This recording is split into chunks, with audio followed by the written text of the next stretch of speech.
All right, Brian, thank you for the session. Just wanted to chat about some of the things we worked on today, which I thought was a really successful session. Really enjoyed it. You came in and some of this was a little bit driven by you, to be honest with you. Now, we had been thinking about ways to strengthen the club face for you a little bit.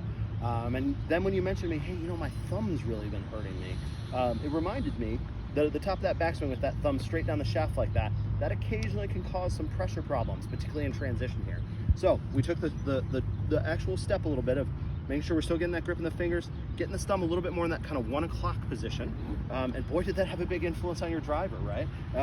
As you said to me at the end, I don't think I hit a slice today, which actually is true. I think literally the entire day you went through and did not hit a slice. So I think probably we'll want to monitor that, right? I mean, we didn't hit a ton of irons with that grip, but I thought you did a good job with the ones you did hit. And then when we got into the driver, it looked much easier for you. Certainly the club face was, when I looked at the video, more closed significantly, gave you less work to do at the bottom.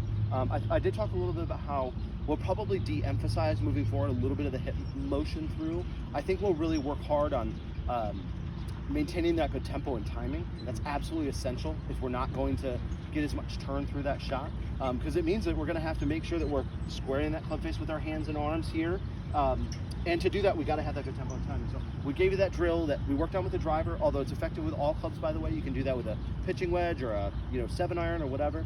Just basically learning how to hit kind of full drivers at 100 yards, that type of tempo, and then we'll up it. We'll go 125, a little bit faster, still trying to keep it nice and together, and then work your way up through 150, 175, 200, and then to that kind of full send driver. I think that was really successful at helping kind of dial things in. Yeah, so I think that tempo and timing, the key that we talked about there was it's in this period of your golf swing, the transition period, right? I think we really identified that as a big thing for you. As I mentioned, you guys with shorter backswings, that's really more important than people with longer backswings. They can mess that up a little more and have time to fix it.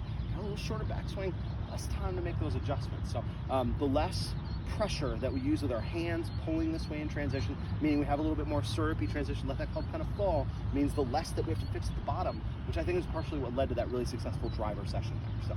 So, and then I want to talk just briefly about the short game here too. I got a pitching wedge, so you'll have to bear with me, but we just reminded you a couple ways that we can help lob that ball. So get that ball nice and forward. I really encourage you to open the face, I think more than you probably felt comfortable with.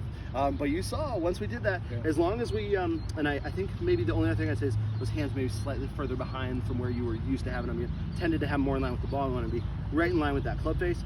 And you can also add some loft here with our lead angle, but you don't need to necessarily. But the other thing I'd encourage you with these ones is let that arc come up here, right? Let that arc shorten, meaning that the club will stay closer to your body. You tended to kind of extend this club out this way. That lowers the launch of that shot. So for ones where we're trying to really get that high loft on it and kill the momentum of it, we want to let that arc shorten a little bit and come up underneath this way. So hopefully that summarizes everything. Really enjoyed it. Good session, and we'll see you soon.